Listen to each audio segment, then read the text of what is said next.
Good morning, students. In this chapter of three orders, which I think we should be able to finish today, we have seen how the aristocracy and the social structure in the European society was being transformed and being changed in 10th, 11th, and 12th, and 13th, and 14th centuries. Right?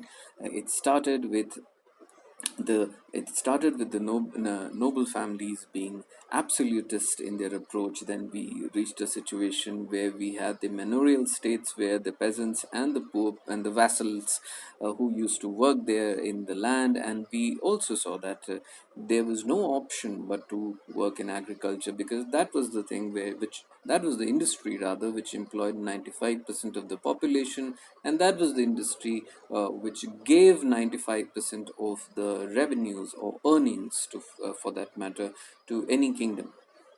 And because of that we also see strengths. But you have to understand one very important thing, that the important thing is the land might remain constant, right? The area of land under cultivation, the methods of cultivation, the seasons, they might all remain constant. But you have to understand one most important thing, that is the people who work on that piece of land, that is the humans. We keep changing all the time. Our mentalities keep changing. Our thinkings evolve.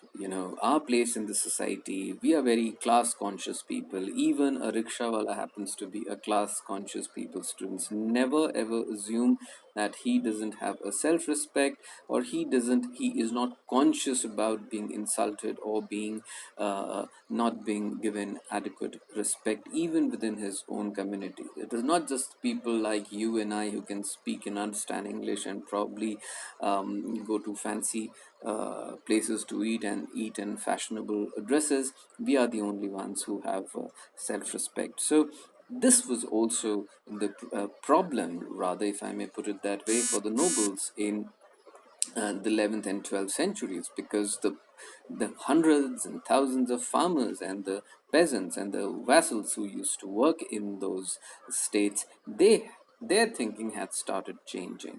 They wanted more from life. They wanted more from for themselves, their family, their wives, their children. They wanted more from it, and it was getting difficult for the nobles to actually catch up with them and to meet all those aspirations. And this is the reason why you also saw that many of them started, especially the younger generation, started migrating from those states, the manorial states, to the towns, which had started evolving and developing during those times. And you have to understand that in those times a town of 30,000 or 40,000 people would be considered a large town. And that is why you read somewhere in the chapter that if a person who had escaped from his of the manorial state, and if he could stay hidden for more than a year and a day, he could actually be declared and considered free to mind his own business, live the life he wanted to. So that was now fueling a huge amount of population increase in those areas. Then we also saw that there was now the time was coming where everyone was not involved in growing and farming, whereby either you were growing crops or vegetables or fruits. Now, no, you were now also engaged in different kinds of economic activities. If you were living in town, people now started taking up trading. People now started opening up shops, which was naturally making them, I wouldn't say rich, but then definitely their economic status was improving. So because of this, it was bound to have the whole social equation was bound to undergo change. And this is what we have been studying.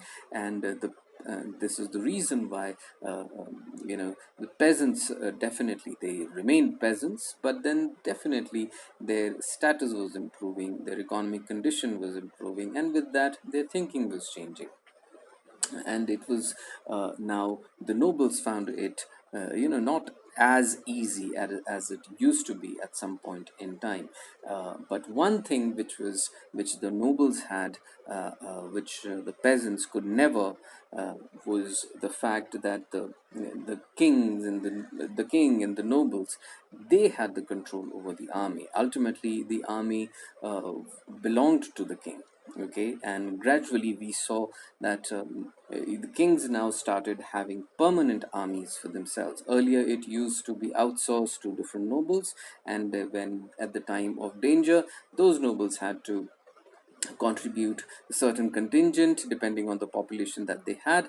But now the kings started having permanent armies, so naturally that gave them enormous amount of power. Something which a trader or something which a farmer, a peasant, whatever, even if he is not very satisfied with the things around him, he could never be able to stand up to that, because the kings used to have their armies and the administration with them.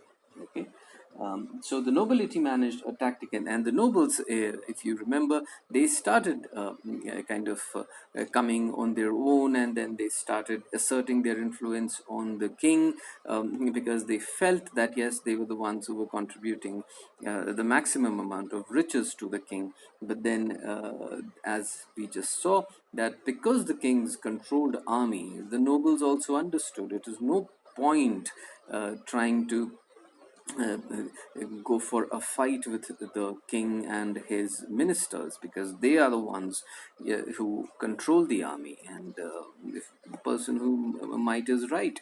So the nobility managed a tactical shift in order to ensure their survival. From being opponents to the new regimes, they quickly transformed themselves into loyalists. And it is for this reason that royal absolutism has been called a modified form of feudalism, precisely the same class of people who had been rulers in the feudal system. The lords continued to dominate the political scene. They were given permanent positions in the administrative services, but the new regimes were different in important ways. So now the nobles understood that there's no point trying to be smart, so they fell in line, and kings naturally rewarded them, because the kings also wanted their support, because king would not be going to one manorial state to another manorial state and manage the peasants. Ultimately, it was being managed by the nobles themselves. So kings did need their support. They could not antagonize all the nobles at the same time, otherwise it would become very difficult for the king to survive himself. So he definitely needed the support of the nobles, and those nobles who fell in line, they were not that they were punished, that कि आप इतने दिन कहाँ थे, आप तो बहुत बड़े हो गए, sort of. They were very, very generously rewarded. And the king was no longer, but let's see, another change that was brewing in was that the king was no longer at the apex of the pyramid, where loyalty had been a matter of personal dependence and trust. He was now at the center of an elaborate courtier society and a network of patron-client relationships. All monarchies, weak or powerful, needed the cooperation of those who could command authority. Patronage became the means of ensuring such cooperation, and patronage could be given or obtained by means of money. Therefore, money became an important way in which non aristocratic elements like merchants and bankers could gain access to the court. They lent money to the kings, who used it to pay the wages of soldiers. Rulers thus made space for non-feudal elements in the state system.